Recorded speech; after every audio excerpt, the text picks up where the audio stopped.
జై శ్రీమన్నారాయణ. ఈరోజు తిరుప్పావైలో మనం సగం దూరం ప్రయాణించాం. అంటే 15వ రోజు. ఈ పాసురం మిగతా వాటికంటే చాలా ప్రత్యేకం. ఎందుకంటే ఇది ఆండాల్ తల్లి పాడిన పాటలా ఉండదు.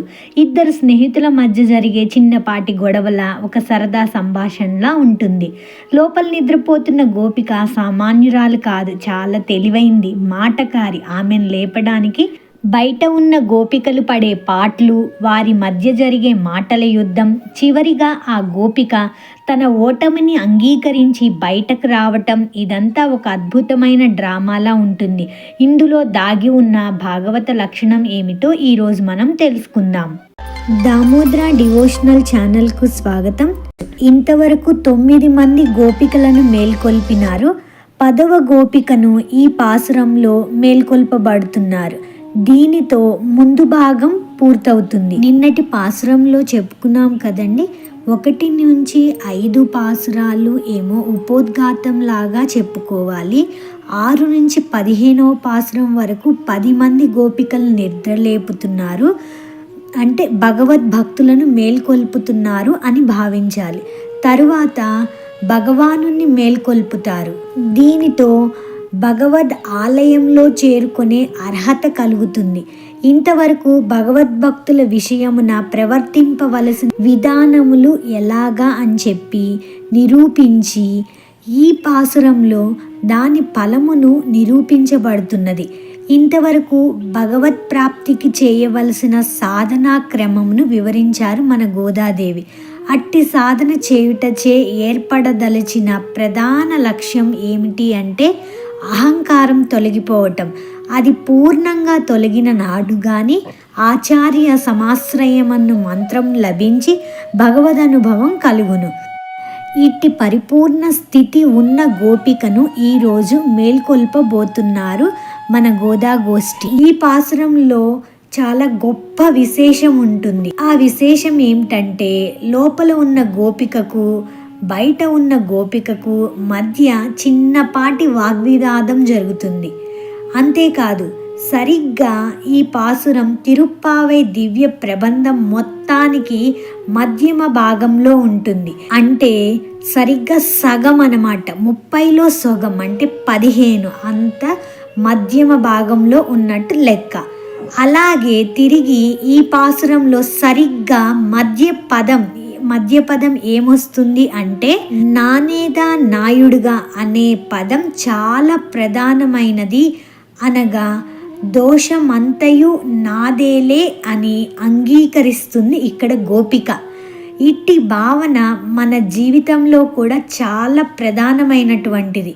కొన్ని సందర్భాల్లో మనం దోషం చేయనప్పటికీ కూడా ఆ దోషంను మనపైన వేసుకొని ఊరుకున్నచో ఎంతో మేలు కలుగుతుంది. ఇంకా నిన్నటి పాసురంలో గోపికలు అందమైన కళ్ళతో, అందమైన చేతులతో శంఖ చక్రాన్ని ధరించిన మన కృష్ణయ్య గురించి పాడుతూ వెళ్తున్నారు కదా.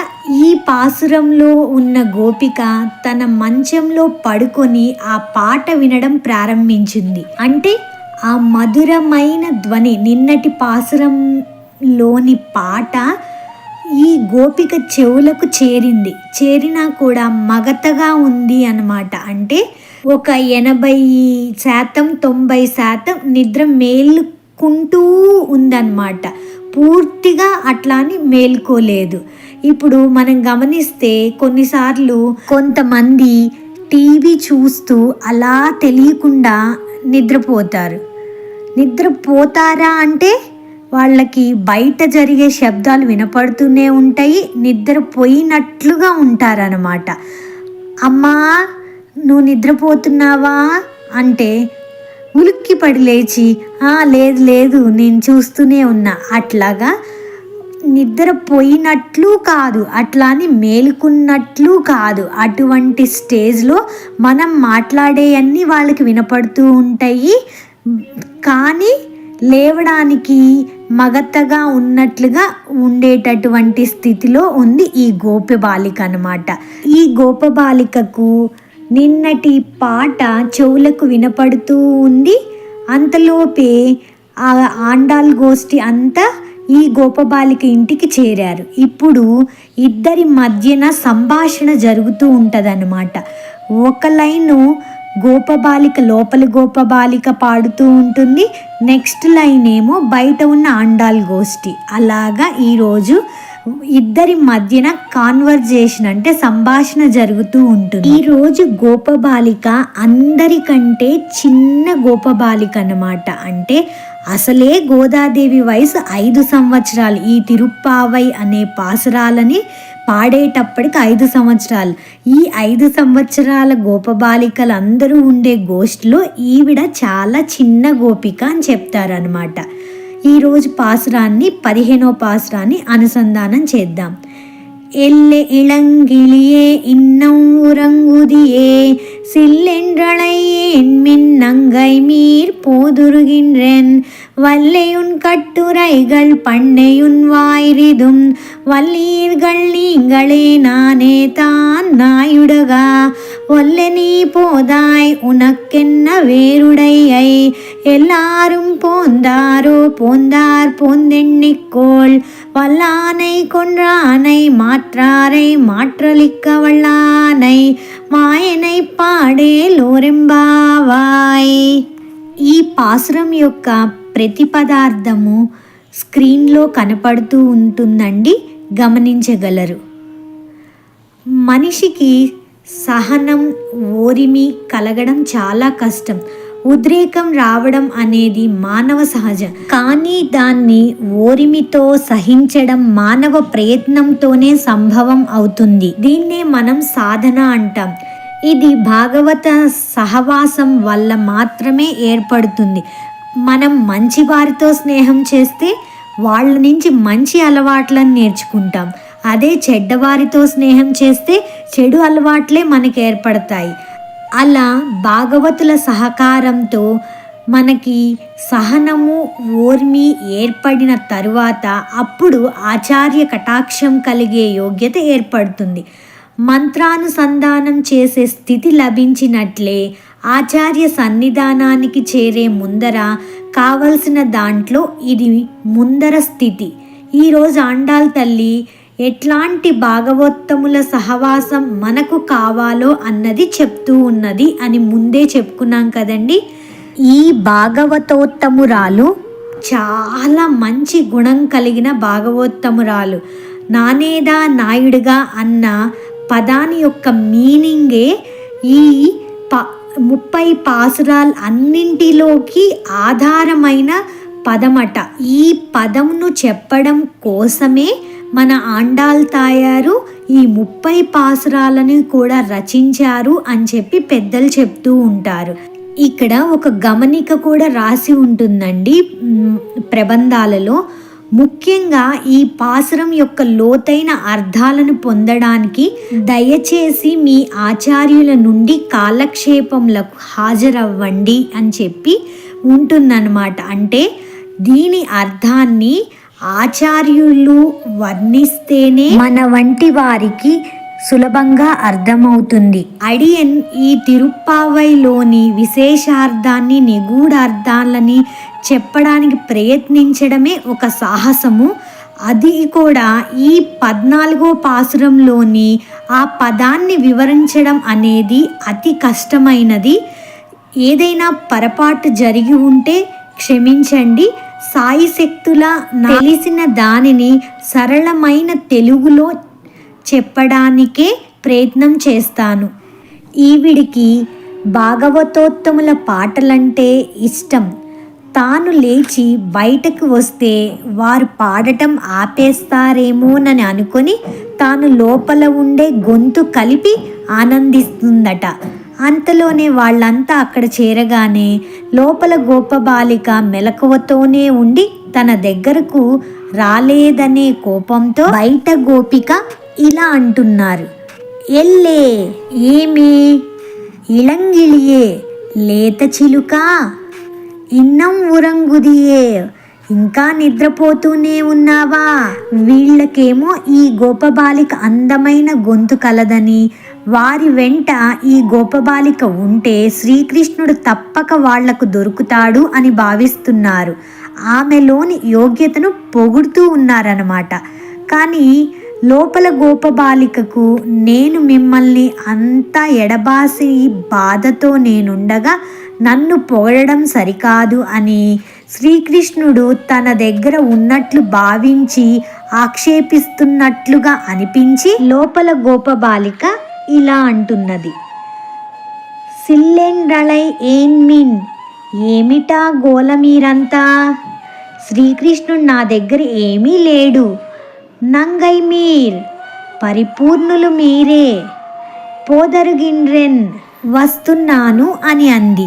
బయట నుండి వాళ్ళు, వల్లై మహాసమర్థురాలివే, ఉన్ కట్టు రైగళ్, నీ నోటి దురుసుతనం మాకు తెలుసులే. పండేయున్ వాయిరిదుం, ఎప్పటి నుండో మాకు నీ సంగతి తెలుసులే అని అన్నారు.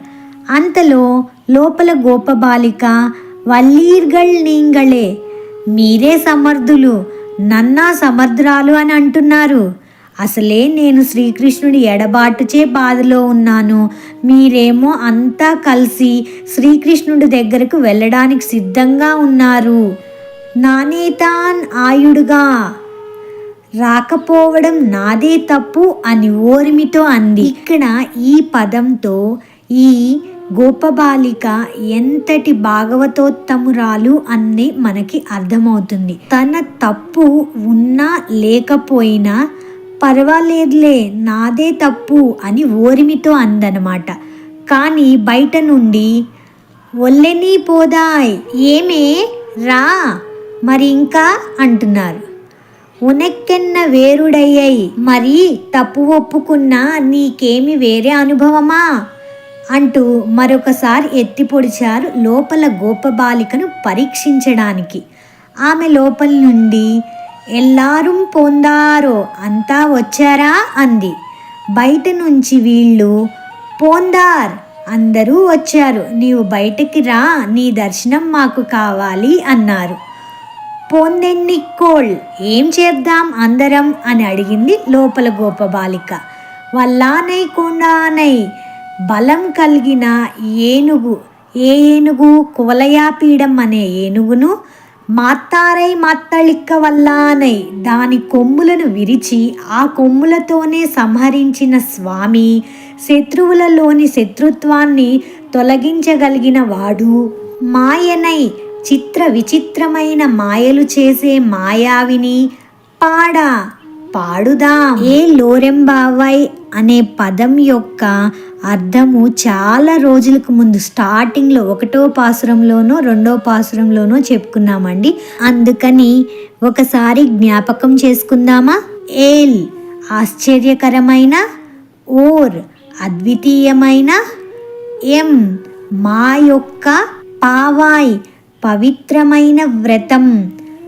ఆహా, ఆశ్చర్యకరమైన, అద్వితీయమైన, మా యొక్క పవిత్రమైన వ్రతం అని చెప్పి ఆండాల్ తల్లి ప్రతి పాసురంలో చివరికి మకుటంలాగా పాడుతూ ఉంటారు. ఆండాల్ తల్లి 5వ పాటలో మాయనై మన్ను అని మొదలుపెట్టి శ్రీకృష్ణ అవతారాన్ని ప్రారంభించింది. శ్రీకృష్ణుడు పుట్టింది మధురలో, పెరిగింది గోకులంలో. అక్కడ ఎన్నెన్నో ఆశ్చర్యకరమైన పనులు చేసి మళ్ళీ మధురా నగరానికి తిరిగి వచ్చి కంస సంహారం చేశాడు. మధురా నగరం నుండి బయలుదేరి మళ్ళీ తిరిగి అక్కడికే వచ్చే వరకు ఉంది ఆయన మాయ.